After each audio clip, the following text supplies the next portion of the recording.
안녕하세요. 오늘 저희와 함께 깊이 파헤쳐볼 자료들, 한국 시간으로 2025년 9월 1일 오전 6시 31분까지죠. 지난 24시간 동안 미국에서 나온 따끈따끈한 AI 관련 소식들입니다. 특히 그 AI라는 거대한 기술 흐름을 현실에서 떠받치려면 뭐가 필요할까? 이 보이지 않는 기반 있잖아요. 전력, 반도체, 또 이걸 설치할 땅, 그러니까 부지 확보 경쟁, 여기에 대한 아주 흥미로운 이야기들이 많습니다. 네, 저의 목표는 이 뉴스들이 AI 산업 전반, 또 시장에 어떤 의미가 있는지, 특히 이제 주식 투자에 관심 많은 분들께 실질적인 정보와 관점을 제공하는 거예요. 뭐 AI 전문가가 아니셔도 괜찮습니다. 저희가 최대한 쉽고 명확하게 풀어드릴 테니까요.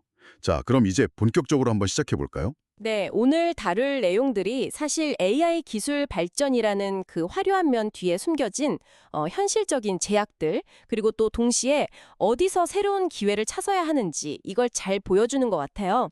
특히 그 AI 모델, 그러니까 두뇌가 점점 똑똑해지고 있잖아요. 그렇죠. 그럴수록 이걸 실제로 움직이게 하는 심장, 즉 반도체, 그리고 온몸에 에너지를 보내고 열을 식혀주는 혈관, 그러니까 전력이나 냉각 시스템, 이런 것들의 역할이 결정적으로 중요해지고 있다는 점이 핵심입니다. 오늘 나온 구체적인 뉴스들을 통해서 이 복잡한 AI 인프라 경쟁이 지금 어떻게 돌아가고 있는지, 또 앞으로 어떻게 될지 한번 짚어보겠습니다. 좋습니다. 그럼 먼저 시장 배경부터 아주 간략하게 볼까요? 미국은 노동절 연휴라 주식시장은 문을 닫았고요. 따로는 약간 약세를 보였다. 이 정도 소식이 로이터 통신 9월 1일자 보도로 나왔네요. 뭐 큰 움직임은 없었다. 이렇게 보면 되겠군요. 네, 숨고르기 정도였죠. 네, 이런 분위기 속에서 지난 24시간 AI 분야의 키워드를 딱 하나만 꼽으라면 역시 인프라 현실 점검, 이거 아닐까 싶습니다. 오픈 AI가 인도에 엄청 큰 데이터 센터를 짓는 걸 검토한다는 소식부터 저기 중동의 G4E라는 회사가 특정 칩에만 의존하지 않겠다, 공급망을 다변화하겠다, 이런 움직임도 있었고요. 또 미국 전력망이 데이터 센터 때문에 너무 힘들다, 이런 뉴스까지 나왔거든요. 이게 다 AI가 더 커지려면 넘어야 할 현실적인 문제들에 대한 이야기였어요. 맞습니다. 이걸 AI 시스템 전체를 하나의 거대한 최첨단 도시에 한번 비유해보면 좀 이해가 쉬울 것 같아요. 도시요? 네. AI 모델은 도시 운영을 총괄하는 중앙 관제센터 같은 거고요. 반도체는 도시 곳곳에 동력을 주는 수많은 발전소나 공장 설비 같은 거죠. 그리고 전력이나 냉각 시스템은 도시 전체를 유지하는 말하자면 전력망, 상수도, 냉난방 시스템 같은 겁니다. 어허. 관제센터가 아무리 똑똑해도 발전소 용량이 부족하거나 뭐 전력망에 문제가 생기면 도시 기능이 그냥 마비되는 거잖아요. 그쵸. 당장 멈추죠. 네. 네. 오늘 나온 뉴스들은 바로 이 발전소, 즉 반도체, 그리고 전력망과 수도 같은 전력, 냉각, 또 이걸 지을 땅, 부지 확보, 이게 AI 경쟁의 진짜 중요한 승부처로 떠올랐다는 걸 명확히 보여주는 겁니다. 그 첫 번째 구체적인 사례가 바로 로이터 통신. 이것도 9월 1일자 보도인데요. 오픈 AI 이야기죠. 인도에서 최소 1기가와트. 와, 1기가와트면 네, 엄청나죠. 원자력 발전소 하나 정도 아닌가요? 그 정도 전력을 쓰는 초대형 데이터 센터를 지으려고 현지 파트너를 찾고 있다. 이런 소식입니다. 1기가와트 규모. 이거 정말 상상 이상인데요. 네, 단일 시설로는 정말 어마어마한 규모입니다. 이건 그러니까 단순히 아마존 웹 서비스 AWS나 마이크로소프트 애저 같은 기존 클라우드 서비스에만 기대지 않겠다는 어떤 전략적인 변화를 보여주는 거죠. 장기적으로 봤을 때 안정적인 전력, 또 넓은 부지, 고속 네트워크망 구축, 이런 AI 운영의 핵심 인프라를 직접 컨트롤하겠다, 이런 의도로 보입니다. 아, 직접요? 그냥 빌려 쓰는 게 아니라요? 그렇죠. 데이터 센터를 흔히 AI 공장이라고 부르잖아요. 네네, 그런 비유 많이 하죠. 이 공장이 점점 커지고 고도화될수록 결국 제일 중요한 건 안정적인 전기 공급, 그리고 열을 어떻게 관리하느냐, 또 이걸 지을 넓은 공간, 이런 아주 기본적인 사실을 다시 한번 생각하게 만드는 뉴스입니다. 아, 그 AI 공장 비유가 확 와닿네요. 마치 반도체 공장이 커질수록 그 생산 설비 자체도 중요하지만 안정적인 전력 공급이나 클린룸 유지 같은 게 더 중요해지는 거랑 비슷하군요. 정확합니다. 그럼 오픈 AI의 이런 움직임은 단순히 서버 수요가 늘어난다, 이걸 넘어서 고효율 전력 견환 장치라던가 아니면 요즘 많이 이야기하는 액체 냉각 같은 첨단 냉각 솔루션, 또 데이터 전송 속도를 높이는 광통신 부품, 이런 관련 인프라 산업 전반에 걸쳐서 상당한 파급 효과를 줄 수 있겠네요. 네, 그렇습니다. 특히 전력 효율성하고 냉각 효율성, 이게 데이터 센터 운영 비용이랑 바로 연결되거든요. 그래서 이 분야의 기술 혁신이라든지 공급망 확보 경쟁이 앞으로 더 치열해질 거다, 이렇게 예상할 수 있습니다. 이 회사가 자체적으로 AI 캠퍼스를 만들면서 특정 회사 GPU, 뭐 예를 들면 엔비디아 칩 같은 거겠죠? 여기에 대한 의존도를 줄이고 여러 종류의 칩이랑 다양한 공급처로 활용하는 쪽으로 공급망을 바꾸려고 한다. 이런 내용입니다. 이건 어떤 의미가 있을까요?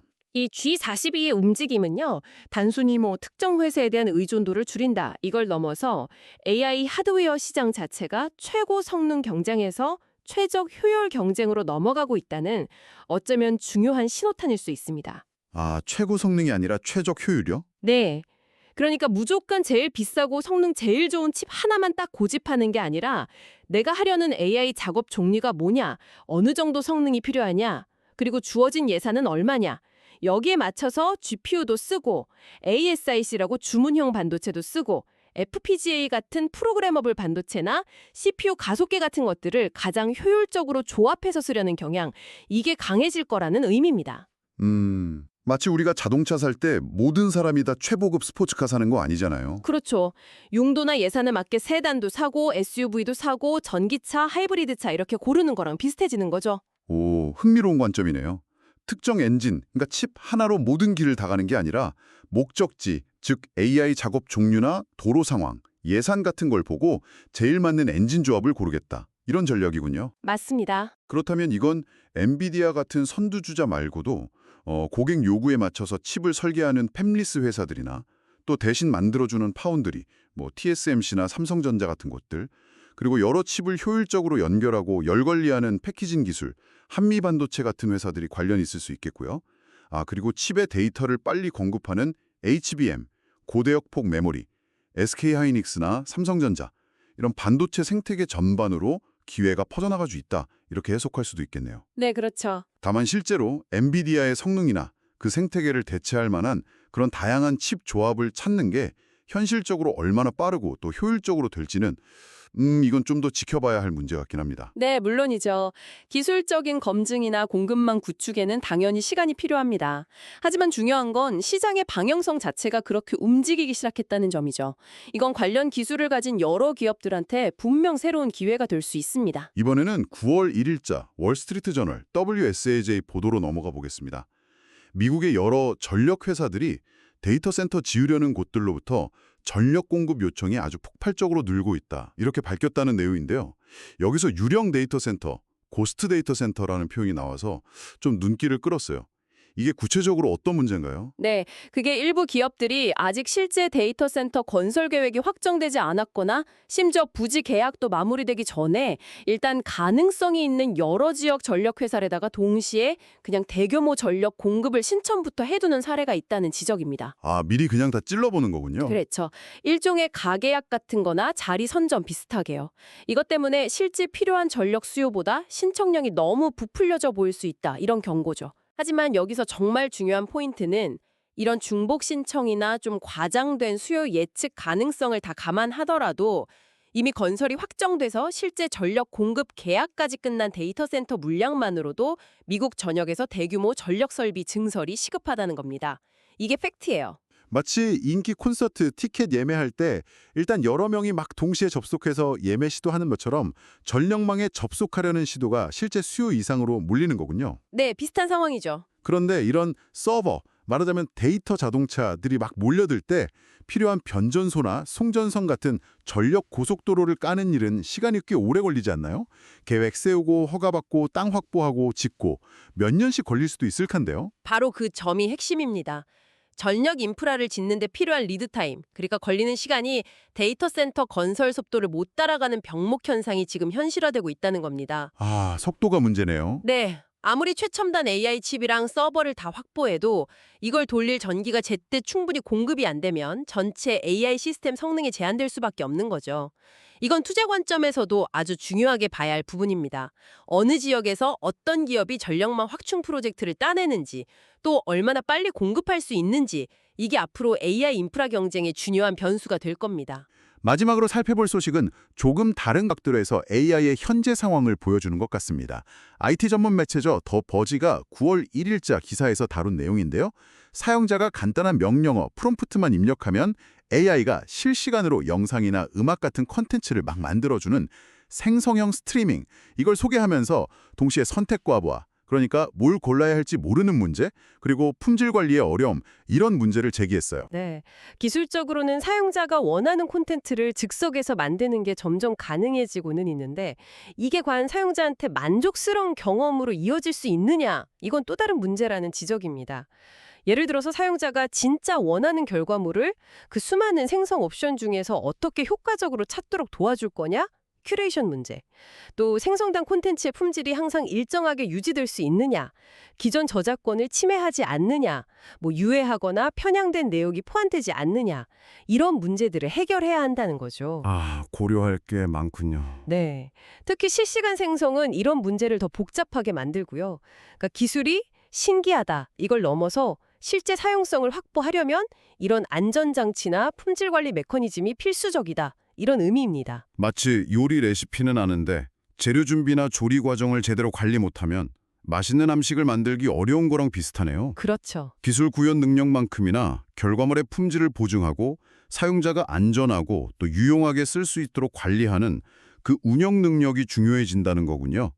어쩌면 이런 생성형 콘텐츠가 폭발적으로 늘어나는 건 필연적으로 더 많은 데이터를 저장하고 처리해야 하니까 결국 다시 데이터 센터의 저장 용량이나 처리 능력, 즉 인프라 수요 증가로 또 이어질 수도 있겠네요. 네, 충분히 가능한 연결고리입니다. 생성형 AI가 확산되면 결국 컴퓨팅 자원이나 스토리지 수요를 더 자극할 수밖에 없으니까요. 자, 그럼 지금까지 살펴본 이 뉴스들이 실제 투자에는 어떤 아이디어를 줄 수 있을지 좀 구체적으로 연결해 보겠습니다. 미국 시장은 쉬었지만 관련된 기업들 움직임은 미리 좀 체크해둘 필요가 있겠죠. 네, 먼저 미국 상장 기업 중에서는 버티브, 티커는 VRT인데요. 이 회사를 좀 눈여겨볼 수 있습니다. 데이터 센터 운영의 핵심이죠. 전력 공급 안정화 장치, UPS 같은 거요. 그리고 발열을 효과적으로 잡는 정밀 냉각 솔루션, 이걸 전문적으로 공급하는 회사입니다. 아까 WSJ 기사에서 지적된 것처럼 전력망 확보가 어렵고 데이터 센터 부지 제약이 현실화될수록 제한된 공간이랑 전력 용량 안에서 최대한의 컴퓨팅 성능을 뽑아내려면 고효율 전력 장비나 액체 냉각 같은 첨단 열 관리 기술이 더 중요해질 수밖에 없거든요. 네, 효율성이 중요해지죠. 그래서 버티브의 수주 현황이나 기술 경쟁력이 어떤지 좀 점검해 볼 필요가 있습니다. 그렇군요. 버티브, VRT. 그리고 오라클, 티커는 ORC인데요. 여기도 주목할 만한 지점이 있습니다. 오픈 AI 같은 아주 큰 모델을 학습시키거나 AI 서비스를 돌리는, 즉 추론 수요가 늘면서 기업들이 자체의 인프라만 쓰는 게 아니라 클라우드 서비스를 같이 쓰는, 혼용하는 추세가 강해지고 있거든요. 오픈 AI가 자체 데이터 센터를 검토한다는 로이터 보도는 역설적으로 보면 특정 클라우드에만 묶이지 않으려는 멀티 클라우드 전략이 확산되고 있다는 걸 보여주고요. 또 GPU가 부족하거나 전력, 부지 확보가 어려우니까 이걸 좀 우회하려는 수요가 커지고 있다는 걸 보여줍니다. 오라클은 자체 클라우드 인프라인 OCI, 오라클 클라우드 인프라스트럭처랑 또 워낙 강력한 데이터베이스 기술을 가지고 있잖아요. 이걸 기반으로 특히 고성능 컴퓨팅이나 특정 작업, 워크로드의 강점을 보여왔기 때문에 이런 틈새 수요를 공략할 잠재력이 있다, 이렇게 평가받고 있습니다. 알겠습니다. 오라클, ORCL까지. 그럼 이제 한국 투자자 입장에서 관심을 가질 만한 국내 기업들도 좀 짚어주시죠. 오늘 한국 시장은 열렸으니까요. 네, 몇 가지 분야로 나눠볼 수 있을 것 같은데요. 첫째는 데이터 센터 인프라 관련주입니다. 미국의 전력망 부족 문제나 데이터 센터 증설 이슈는 국내 전력기기 업체들한테도 기회가 될 수 있습니다. 특히 변압기나 차단기 같은 전력계통 핵심 설비를 만드는 LS 일렉트릭 종목 코드 010120, HD 현대 일렉트릭 267160, 효성중공업 208040 같은 기업들이요. 이 기업들이 북미 시장에서 고효율 제품 공급 능력이나 납기를 얼마나 잘 맞추느냐, 이런 경쟁력을 통해서 수주를 늘릴 가능성을 주목해 볼 수 있습니다. 아까 이야기 나눴던 WSJ 기사 맥락에서 이 회사들의 북미 시장 전략을 살펴보는 게 중요하겠죠. 네, LS 일렉트릭, HD 현대 일렉트릭, 효성중공업 전력 인프라 쪽이군요. 둘째는 AI 반도체 및 후공정, 즉 패키징 분야입니다. G4 사례처럼 AI 칩 공급망이 다변화되는 움직임은 특정 칩 메이커를 넘어서 생태계 전체에 영향을 줍니다. 여러 종류의 칩, GPU, ASIC, CPU 이런 것들을 조합하는 시스템이 늘어날수록 칩과 칩 사이에 데이터를 빨리빨리 넘겨주는 HBM, 고대역폭 메모리의 중요성이 더 커지거든요. 그래서 삼성전자 005930, SK하이닉스 00660에게는 계속 기회가 될 수 있습니다. HBM은 계속 중요하군요. 그렇죠.